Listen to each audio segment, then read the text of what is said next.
the first one here, this is more recently new to the hobby. This is the Chromonephthea. I have an article on Reef Builders about these. They're definitely unique. I've had my specimens for a few months now, and they're doing excellent. And honestly, I don't take care of like the tank as I should. I kind of just let it go. I do a water change every other week. But I mean, I feed the tank, but I just don't closely like monitor it constantly all day. Probably like I should, but it's been doing great. I got 3 specimens in the tank. I got like a yellow variety, red variety, and then this one that is at my work. It's super unique. It has like a white base, purple tips with the red center. I mean, they're gorgeous. Definitely, I wouldn't recommend this for like a beginner just getting into the hobby. But if you have a decently established tank, I think this specific species would actually be very good to put in your tank to add some color. I've noticed them to be similar to chili corals as far as like care wise. They're definitely like compared to a Dendronepthea, which is a regular carnation coral. I'd say definitely a little bit easier. I've definitely struggled with the Dendronepthea more than the Chromonephthea. This is one very hardy coral, as I've noticed so far. And my specimens in the little lagoon over here have actually grown a little bit too, so I mean that's a good sign.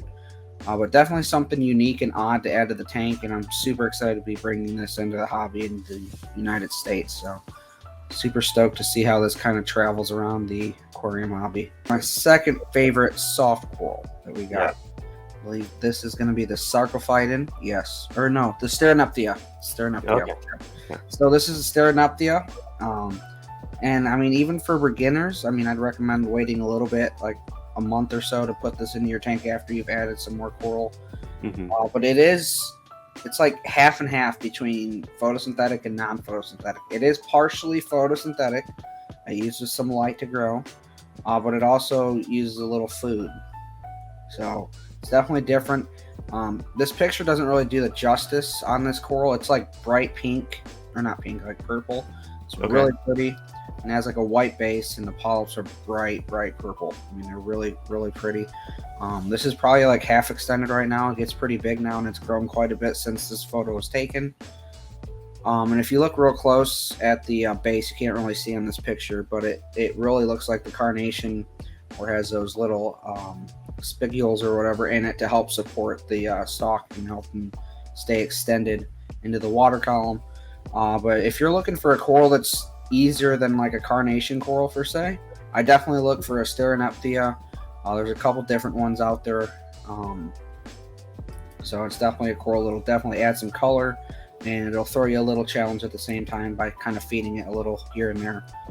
But it'll definitely add some color to your system, and I mean, they're honestly relatively easy to keep. I mean, this is in the same tank as a Chromonephthea, so I mean, I feed it like once a day faithfully, and that's really about it. So I mean, it's doing really great, and it grows pretty quick. So it's probably doubled in size since I took this picture.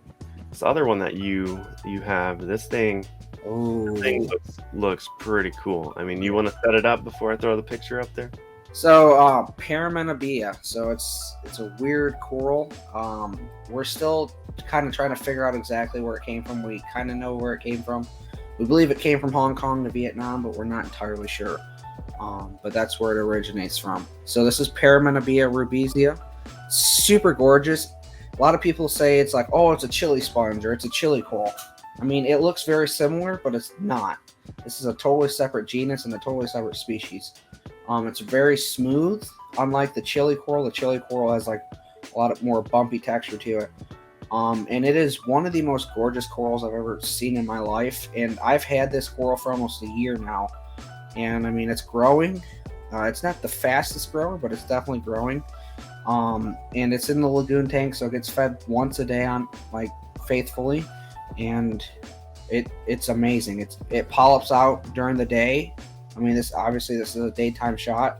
It's just such a unique, gorgeous coral. It's non-photosynthetic, so keep that in mind. But I have had no issues keeping this coral. I've went away for weeks and haven't fed it, and it does amazing. I mean, with the system being up as long as it has been, I mean, you can even see some little telesto corals kind of just growing. So this system definitely has some nutrients and some food to be offered. But it's just such a gorgeous coral, and if you're looking for something different that looks different and adds some color to your tank, I definitely recommend this if you're able to get your hands on it. I haven't seen it in the hobby since I picked this specimen up, but I'm hoping once Vietnam opens back up with some CITES that we'll be able to get some more of these in, because they're just super gorgeous. And I've never seen them in the US before last year, so if you can get your hands on one of these, I definitely recommend it, because the red coloration you don't get to see too often. If you like this episode of the Coral Reef Talk podcast, go ahead and click or tap your screen to watch or listen to this video next.